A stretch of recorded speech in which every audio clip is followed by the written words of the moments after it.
આજે પણ આપણે ચેપ્ટર નંબર 14 સેમિકન્ડક્ટર ઇલેક્ટ્રોનિક્સ પર આધારિત ગુજકેટના એમસીક્યુઝની ચર્ચાઓ કરીશું.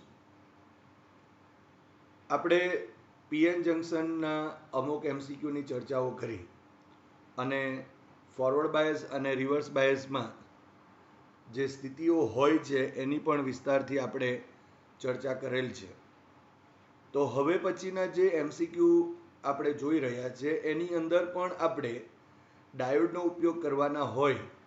આપણે પીએન જંકશન ડાયોડ પર આધારિત જે કન્સેપ્ટ છે, સૂત્ર છે, એને ધ્યાનમાં રાખવા કે જેથી અહીં આપણને એમસીક્યુઝમાં સરળતા રહે. તો સૌપ્રથમ આપણે એમસીક્યુ નંબર 14 જોઈએ કે નીચે દર્શાવેલ પરિપથમાં અવરોધ આર માંથી વહેતો પ્રવાહ કેટલો હશે. હવે જે આકૃતિ આપેલ છે એ આકૃતિમાં અહીં આપણને 5 વોલ્ટ આપેલ છે, જ્યારે આ છેડા ઉપર 0 વોલ્ટ આપેલ છે. એનો અર્થ એમ થયો કે અહીં જે આ જીનો જે ડાયોડ છે, જર્મેનિયમ જે ડાયોડ છે, એનો પી છે તે અહીં પોઝિટિવ તરફ છે અને એન છે એ નેગેટિવ તરફ છે. માટે અહીંનો પોટેન્શિયલ મોટો અને અહીંનો પોટેન્શિયલ ઓછો છે અને તેથી આપણે એમ કહી શકાય કે અહીં ડાયોડમાંથી વિદ્યુત પ્રવાહનું વહન થશે. આગળ પણ આપણે એમસીક્યુની અંદર આ ચર્ચાઓ કરેલી છે. તો અહીં વિદ્યુત પ્રવાહની જો આપણે દિશા કહીએ તો આ પી થી એન તરફની થશે, જે અહીં તીર વડે દર્શાવેલ છે. એટલે કે ડાયોડ ફોરવર્ડ બાયસ સ્થિતિમાં આવશે અને જો આ ડાયોડ ફોરવર્ડ બાયસ સ્થિતિમાં જો હોય તો એમાંથી વિદ્યુત પ્રવાહનું વહન થાય છે. એનો અર્થ એમ થયો કે અહીં જો આપણે વિચારીએ તો અહીં આ જે અવરોધ દેખાય છે એ અવરોધમાંથી આઈ જેટલો વિદ્યુત પ્રવાહ પસાર થાય ધારો કે, તો પરિપથમાં જે આર છે એ આરમાંથી વહેતો વિદ્યુત પ્રવાહ જો આપણે કેવો હોય તો I is equal to V divided by R. હવે અહીં જો કેવું હોય તો અહીં 5 વોલ્ટ છે અને અહીં 0 વોલ્ટ પોટેન્શિયલ ડિફરન્સ જો કહીએ તો 5 વોલ્ટ જેટલો થઈ જશે અને એટલા માટે I is equal to V by R થશે. સો ઇઝ ઇક્વલ ટુ અહીં 5 વોલ્ટ અને અવરોધ R is equal to 1 kilo ohm છે અને જો 1 કિલો ઓમ હોય માટે R is equal to 10⁻³ ohm થશે, જે અહીં આરની કિંમત મૂકેલ છે 10⁻³ ઓમ. હવે આ જે છેદમાં છે એને ઓહ્મ્સમાં લઈ જઈએ માટે I is equal to 5 into 10⁻³ ampere થશે. પરંતુ આપણે જાણીએ છીએ 10⁻³ ampere is equal to 1 milli ampere થશે. માટે અહીં I is equal to 5 milli ampere થશે, જે અહીં ઓપ્શન સી છે. માટે MCQ number 14 answer A C 5 milli ampere થશે. હવે એમસીક્યુ નંબર 15 નીચે દર્શાવેલ પરિપથમાં અવરોધ આર માંથી વહેતો પ્રવાહ કેટલો હશે. આપણે જે ઉપરના એમસીક્યુમાં જે ચર્ચા કરી તે મુજબની ચર્ચા છે, પરંતુ અહીં તમે જોઈ શકો છો કે અહીં -5 વોલ્ટ આપેલ છે અને આ જે ડાયોડ છે તે સિલિકોનનો ડાયોડ છે. અવરોધની કિંમત તો 1 કિલો ઓહમ જ આપેલ છે અને અહીં જે પોટેન્શિયલ છે એ 0 વોલ્ટ આપેલ છે. હવે તમે જોઈ શકો છો કે અહીં આટલે -5 છે અને અહીં 0 વોલ્ટ છે. માટે અહીંનું જે સ્થિતિમાન છે તે વધુ કહેવાય અને અહીંનું સ્થિતિમાન ઓછું કહેવાય. અને તેથી જો આપણે વિચારીએ તો કરંટની દિશા આ તરફની હશે અને આ તરફની જો દિશા હોય તો એનો મતલબ એમ થયો કે અહીં આ જે ડાયોડ છે એ ડાયોડ રિવર્સ બાયસ સ્થિતિમાં આવશે અને આપણે જાણીએ છીએ કે જો રિવર્સ બાયસ સ્થિતિમાં જ્યારે ડાયોડ આવે ત્યારે તેમાંથી વિદ્યુત પ્રવાહનું વહન થઈ શકે નહીં અને તેથી અહીં આરના બે છેડા વચ્ચે કોઈ પણ પ્રકારનો વિદ્યુત પ્રવાહ પસાર થશે નહીં અને એટલા માટે I ઇઝ ઇક્વલ ટુ 0 થશે. કારણ કે ડાયોડ રિવર્સ બાયસમાં છે અને રિવર્સ બાયસમાં વિદ્યુત પ્રવાહનું વહન થતું નથી. આમ અહીં ઓપ્શન ડી આપેલ છે. માટે અહીં MCQ number 15 answer is D 0 milli ampere થશે. હવે MCQ નંબર 16 કે આકૃતિમાં દર્શાવેલ પરિપથોમાંથી કયો ડાયોડ રિવર્સ બાયસમાં હશે? હવે અહીં આપણને 4 આકૃતિ આપેલ છે. એ 4 આકૃતિમાં આપણે રિવર્સ બાયસ સ્થિતિમાં હોય એવા ડાયોડની આપણે ચર્ચા કરવાની છે. તો 1 બાય 1 આપણે જોતા જઈએ.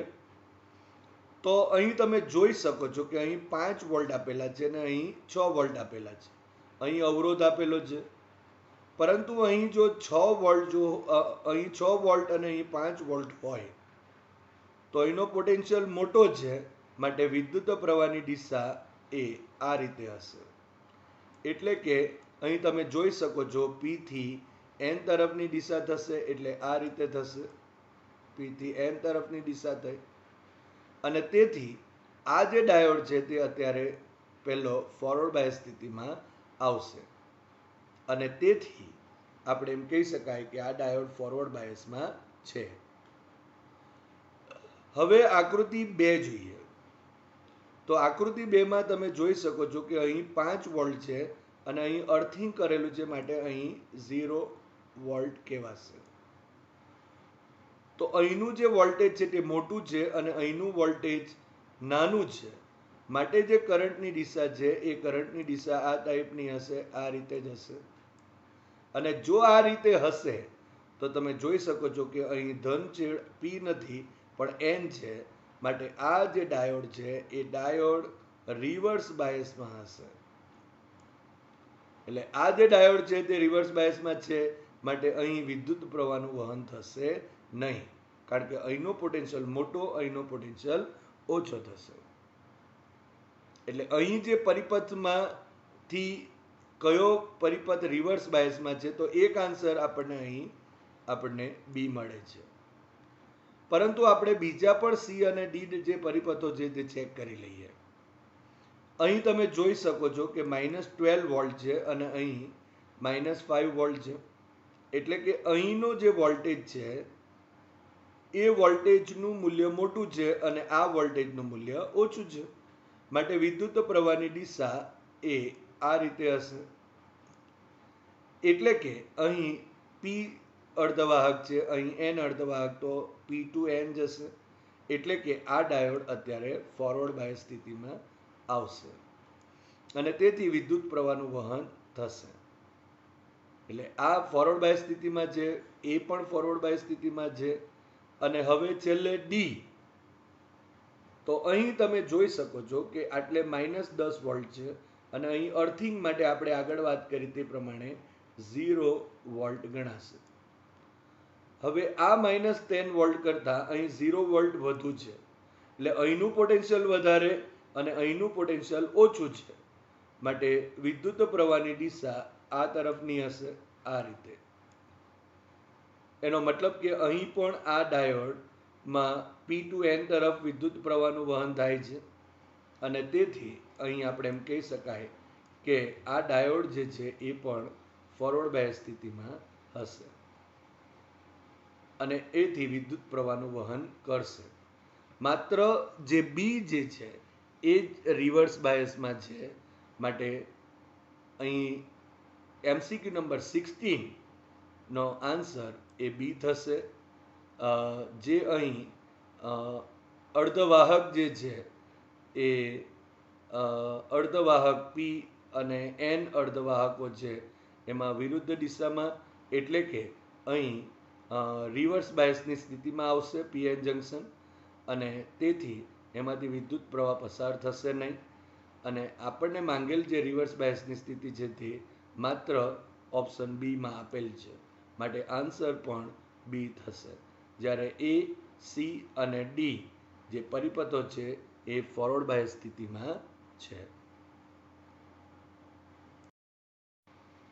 હવે MCQ નંબર 17.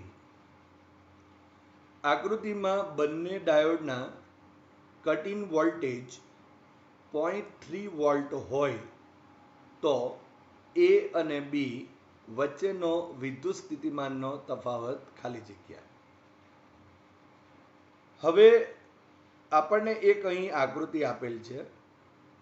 એ આકૃતિમાં ડાયોડ D1 અને D2 કે જેનો કટ ઇન વોલ્ટેજ 0.3 વોલ્ટ આપેલ છે. સૌપ્રથમ આપણે આકૃતિને સમજી લઈએ. અને આ બંને ડાયોડ જે છે એ બંને ડાયોડો શ્રેણી જોડાણમાં છે અને સાથે સાથે એ બંને ડાયોડને અહીં 0.6 વોલ્ટની બેટરી સાથે જોડેલ છે. હવે અહીં જે એ અને બી વચ્ચેનો જે વિદ્યુત સ્થિતિમાનનો આપણને તફાવત માંગેલ છે, તો સૌપ્રથમ આપણે આ બિંદુ એ પાસે ધારી લઈએ કે અહીંનું જે સ્થિતિમાન છે એ VA છે અને અહીંયા બી પાસેનું સ્થિતિમાન ધારો કે VB છે. હવે એનો અર્થ એમ થયો કે જો આ કટ ઇન વોલ્ટેજ છે તો આ ડાયોડના બે છેડા વચ્ચે અહીં 0.3 જેટલો વોલ્ટેજ હશે, અહીં પણ આપણે 0.3 જેટલો વોલ્ટેજ હશે. તો તમે જોઈ શકો છો કે અહીં આ પોઝિટિવ છે અને આ ડાયોડનો પણ પી પ્રકારનો અર્ધવાહક છે. એ જ રીતે આ પોઝિટિવ છે અને આ ડાયોડ D2 જે છે એનો પણ પી પ્રકારનો અર્ધવાહક છે. અને તેથી આ બંને ડાયોડ અત્યારે ફોરવર્ડ બાયસ સ્થિતિમાં છે એમ આપણે કહી શકાય. કારણ કે અહીં વિદ્યુત પ્રવાહનું વહન એ A ટુ બી તરફની દિશામાં છે. તો હવે આપણે જો ધારો કે અહીં જો આપણે જે એ અને બી વચ્ચે જો વિદ્યુત સ્થિતિમાનનો તફાવત શોધવો હોય તો આપણે કિર્ચોફના બીજા નિયમનો ઉપયોગ કરવો પડે. આપણે અહીં કીધું કે અહીંનું સ્થિતિમાન VA છે અને અહીંનું સ્થિતિમાન VB છે. તો અહીંયાથી એ થી બી સુધીના આપણે વિદ્યુત સ્થિતિમાનના તફાવતો લઈએ અને એના ઉપરથી આપણે એ અને બી વચ્ચેના જે વિદ્યુત સ્થિતિમાન છે એના તફાવતની ચર્ચા કરીએ. તો કિર્ચોફના બીજા નિયમ મુજબ અહીં VA આ દિશામાં છે માટે અહીં પોઝિટિવ ટુ નેગેટિવ માટે નેગેટિવ 0.3 વોલ્ટ થશે. અહીં માઇનસ આ પણ એ જ રીતે માઇનસ 0.3 લખાશે અને ઇઝ ઇક્વલ ટુ અહીં બી પાસેનું સ્થિતિમાન એટલે VB થશે. માટે VA માઇનસ 0.3 માઇનસ 0.3 એટલે માઇનસ 0.6 થશે ઇઝ ઇક્વલ ટુ VB થયું. માટે હવે આ VB ને આ તરફ અને 0.6 ને જમણી બાજુ જો લઈ જઈએ માટે અહીં VA minus VB is equal two 0.6 volt થશે, જે અહીં ઓપ્શન સી છે. અને તેથી MCQ number 17 answer is 0.6 volt જેટલું થશે.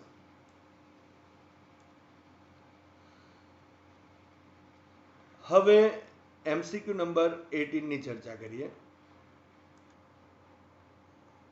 આપેલ પરિપથમાં આદર્શ ડાયોડમાંથી વહેતો પ્રવાહ ખાલી જગ્યા. અહીં આપણને જે આપેલ ડાયોડ છે તે આદર્શ ડાયોડ છે અને જો આપણે PN જંકશન ડાયોડ જો આદર્શ ડાયોડ હોય તો આપણે જાણીએ છીએ કે એનો જે અવરોધ છે એ લગભગ શૂન્ય ગણવામાં આવે છે. તો સૌપ્રથમ આપણે આકૃતિ સમજી લઈએ અને ત્યાર પછી આપણે એ આદર્શ ડાયોડમાંથી વહેતો વિદ્યુત પ્રવાહનું મૂલ્ય છે તે શોધીએ. અહીં આકૃતિમાં સૌપ્રથમ અહીં 10 વોલ્ટ આપેલ છે, અહીં 9 વોલ્ટ આપેલ છે. માટે અહીં આપણે એમ કહી શકાય કે આ 10 અને જો 9 હોય તો વિદ્યુત પ્રવાહની દિશા આ રીતે આ દિશામાં હશે. એનો મતલબ એમ થયો કે પી ટુ એન, પી થી એન તરફની દિશા છે. માટે આ જે ડાયોડ જે છે એ ડાયોડ અત્યારે ફોરવર્ડ બાયસ સ્થિતિમાં છે એમ આપણે કહી શકાય. હવે આ ફોરવર્ડ બાયસ સ્થિતિમાં છે માટે કરંટો અહીંથી પાસ થશે, પરંતુ આ ડાયોડ આદર્શ ડાયોડ હોવાથી એનો જે અવરોધ છે એ લગભગ શૂન્ય થઈ જશે. માટે અહીં કોઈ પણ પ્રકારનો વોલ્ટેજ ડ્રોપ થશે નહીં. માટે અહીં જો આપણે ધારો કે અહીં કિર્ચોફના બીજા નિયમની ચર્ચા કરીએ તો અહીં 10 વોલ્ટ અને ત્યાર પછી અવરોધની વાતો આવશે અને ત્યાર પછી 9 વોલ્ટ સુધી આપણે વિદ્યુત સ્થિતિમાનના તફાવતો લેતા જઈએ, જે આપણે આગળના એમસીક્યુમાં ચર્ચામાં લીધું. માટે અહીં જો આપણે લખવું હોય તો આ +10 વોલ્ટ છે, માઇનસ પ્રવાહની દિશા આ તરફની છે માટે IR લખાશે, ઇઝ ઇક્વલ ટુ અહીં બીજા બિંદુ પાસેનું સ્થિતિમાન 9 વોલ્ટ છે માટે 9 લખેલ છે. હવે 9 ને ડાબી બાજુ અને IR ને જમણી બાજુ લઈ લઈએ માટે 10 minus 9 is equal to IR થશે. માટે અહીં I ઇઝ ઇક્વલ ટુ અહીં 10 minus 9 is equal to 1 divided by R થશે. સો ઇઝ ઇક્વલ ટુ અહીં 1 અપન R is equal to 100 ohm છે માટે 1 ડિવાઇડેડ બાય 100 થશે. માટે I ઇઝ ઇક્વલ ટુ અહીં 0.01 એમ્પિયર થશે. પરંતુ અહીં જો આપણે એને મિલી એમ્પિયરમાં ફેરવવું હોય તો I ઇઝ ઇક્વલ ટુ અહીં 10 ઇન્ટુ 10⁻³ એમ્પિયર લખાશે. કારણ કે જો દશાંશ ચિહ્નને જો આપણે અહીં 1, 2 અને જો 3 સ્ટેપ આ તરફ જો ખસેડીએ તો અહીં 10 થશે અને ઇન્ટુ 10⁻³ થશે. સો 10 ઇન્ટુ 10⁻³ એમ્પિયર થયું, પરંતુ 10⁻³ એમ્પિયર ઇઝ ઇક્વલ ટુ અહીં 1 મિલી એમ્પિયર થયું. માટે I ઇઝ ઇક્વલ ટુ અહીં 10 મિલી એમ્પિયર થશે, જે અહીં ઓપ્શન બી છે. માટે MCQ number 18 answer is B, 10 milliampere થશે. હવે એમસીક્યુ નંબર 19, નીચે આપેલા પરિપથમાં જો એસઆઈ ડાયોડ, સિલિકોન જે ડાયોડ છે એ જો 0.7 વોલ્ટ અને જીઈ ડાયોડ એટલે કે જર્મેનિયમ ડાયોડ 0.3 વોલ્ટ વહનશીલ બનતા હોય તો વહેતો પ્રવાહ અને વોલ્ટેજ વી આઉટપુટ શોધો. અહીં આપણને બે ડાયોડ સિલિકોન અને જર્મેનિયમ બે ડાયોડ આપેલ છે કે જેના કટ-ઇન વોલ્ટેજ આપણને આપેલ છે. સિલિકોન માટે 0.7 વોલ્ટ અને જર્મેનિયમ માટે 0.3 વોલ્ટ છે. અને જે વહેતો જે વિદ્યુત પ્રવાહ છે એ પરિપથમાંથી વહેતો વિદ્યુત પ્રવાહ અને આઉટપુટ વોલ્ટેજ શોધવા માટે કીધેલ છે. તો સૌ પ્રથમ આપણે અહીં આપેલ જે આકૃતિ છે એ આકૃતિને સમજી લઈએ અને ત્યાર પછી આપણે આ પ્રવાહ અને વોલ્ટેજનું મૂલ્ય મેળવીએ. તમે જોઈ શકો છો કે અહીં આપણને બે ડાયોડ આપેલા છે, એક જર્મેનિયમ છે અને નીચે સિલિકોનનો ડાયોડ આપેલ છે. અહીં જે મેઇન બેટરી જે આપેલી છે એમાં પોઝિટિવ અહીં છે અને નેગેટિવ નીચે છે. 12 વોલ્ટની બેટરી છે. તો તમે અહીંથી જો આપણે આકૃતિમાં વિચાર કરીએ તો અહીં વિદ્યુત પ્રવાહનું જ્યારે વહન થશે ત્યારે આ પોઝિટિવ અને આનો પી અર્ધવાહક છે અને અહીંનો પોઝિટિવ અને આનો એન અર્ધવાહક છે. એટલે જો આપણે અહીં કહેવું હોય તો એમ કહી શકાય કે આ જે અહીંનો વોલ્ટેજ 12 વોલ્ટ છે અને અહીંનો વોલ્ટેજ જો આપણે કહીએ તો અહીં આ રીતે જો વિચારીએ આપણે તો અહીં 12 વોલ્ટ છે અને એટલા માટે વિદ્યુત પ્રવાહનું વહન અહીં પી થી એન તરફની દિશામાં થશે. માટે આ જે જર્મેનિયમનો ડાયોડ છે એ જર્મેનિયમ ડાયોડ એ ફોરવર્ડ બાયસ સ્થિતિમાં થશે. જ્યારે અહીં આ જે વિદ્યુત પ્રવાહની દિશા એ N થી P તરફની હોય જે રિવર્સ બાયસ માટે હોય, માટે સિલિકોન એ રિવર્સ બાયસ સ્થિતિમાં આવશે. માટે આપણે એમ કહી શકાય કે જો જર્મેનિયમ ડાયોડ જે છે એ જો ફોરવર્ડ બાયસ સ્થિતિમાં જો હોય તો ફોરવર્ડ બાયસ સ્થિતિમાં અહીં વિદ્યુત પ્રવાહનું વહન કરશે, જ્યારે અહીં આ ડાયોડમાં વિદ્યુત પ્રવાહનું વહન થશે નહીં. એટલે અહીં વિદ્યુત પ્રવાહનું વહન થવાનું નથી. માટે અહીં જે બંધ ગાળો મળશે એ આ પ્રકારનો એક બંધ ગાળો આપણને મળી જશે. તો હવે આ જે બંધ ગાળો છે એનો ઉપયોગ કરીને આપણે સૌપ્રથમ વિદ્યુત પ્રવાહની વાતો કરીએ અને ત્યારબાદ આપણે આઉટપુટ વોલ્ટેજ કેટલો હોય એની પણ ચર્ચા કરીએ. તો બંધ ગાળા A1, A2, C, D, E અને A માટે જો આપણે કિર્ચોફનો બીજો નિયમ જો આપણે અહીં લગાડીએ તો સૌપ્રથમ અહીં તમે જોઈ શકો છો અહીં P2N છે, માટે અહીં -0.3 જે એનો કટ ઇન વોલ્ટેજ છે તો -0.3 વોલ્ટ હશે, માઇનસ અહીં ધારો કે C અને D ની વચ્ચે એટલે કે આ વિદ્યુત પ્રવાહ જો I હોય તો I × R થશે, માટે IR પ્લસ અહીં -ટુ પ્લસ આપણે જઈએ છીએ, માટે કિર્ચોફના નિયમ પ્રમાણે સંજ્ઞા પદ્ધતિ પ્રમાણે અહીં +12 વોલ્ટ હશે ઇઝ ઇક્વલ ટુ 0. માટે અહીં આપણે R ની કિંમત મૂકી દઈએ તો R is equal to 5 kilo ohm છે, માટે 5 × 10³ ઓમ થશે, માટે -0.3 minus 5 × 10³ I plus 12 is equal to 0 થશે.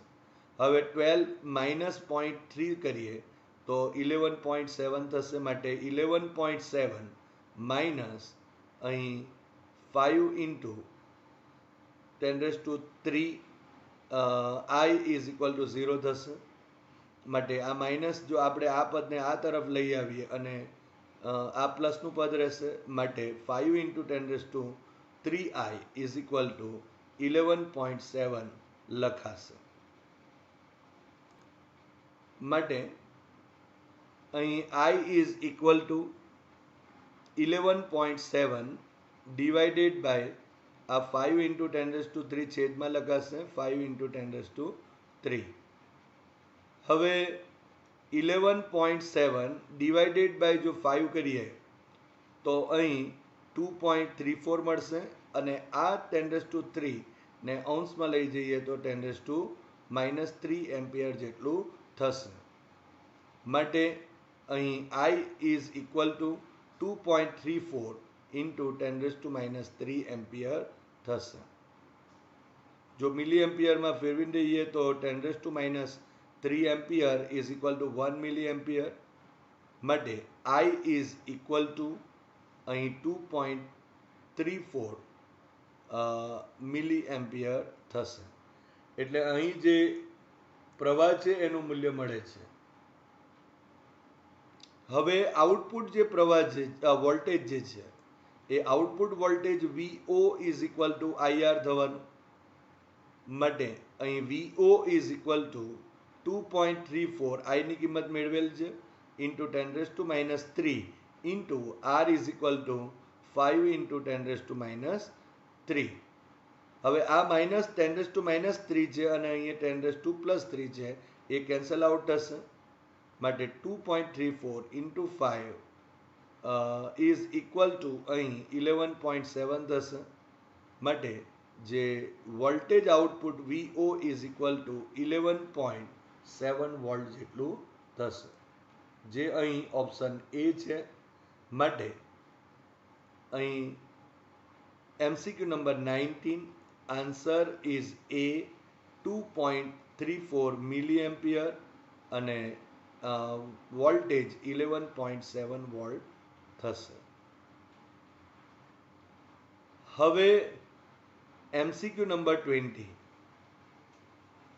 નીચે દર્શાવેલ પરિપથમાં બંને ડાયોડના કટ ઇન વોલ્ટેજ 0.3 વોલ્ટ છે, તો પરિપથમાંથી વહેતો પ્રવાહ શોધો.